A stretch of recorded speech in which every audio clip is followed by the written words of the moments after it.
So,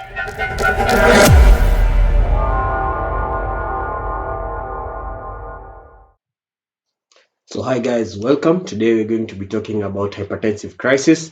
And hypertensive crisis is sudden or sustained diastolic blood pressure of more than 120 millimeters of mercury, with papillary edema and progressive decrease in renal function, and evidence of neurological dysfunction.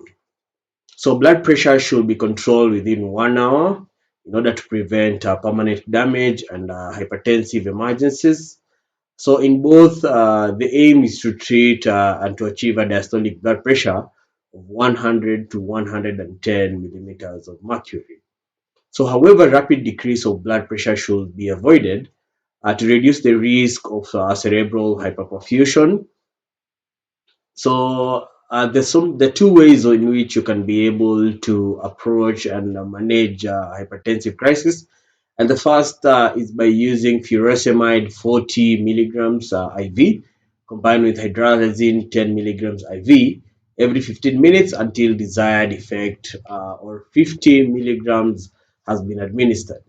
So the total dose may be repeated IM or IV after 6 hours, or sodium nitroprusside 0.25 to 100 per kg per minute through an IV infusion, while the second approach is by use of nifedipine 20 milligrams per oral, repeated after every 1 hour.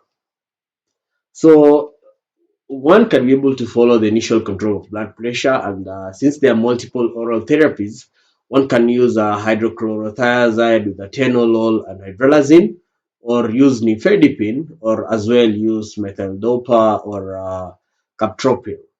So admission of a patient with severe hypertension and hypertensive crisis is very important, since complications include congestive heart failure, renal failure, and one is supposed to give patient education based on the effects of hypertensive crisis.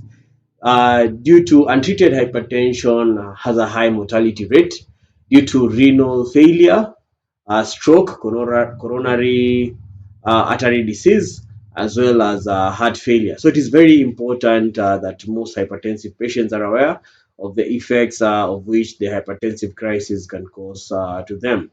I hope you've learned something. When a patient comes with high BPs, at least you can be able to control and bring them down so that it cannot be able to harm the patient that much.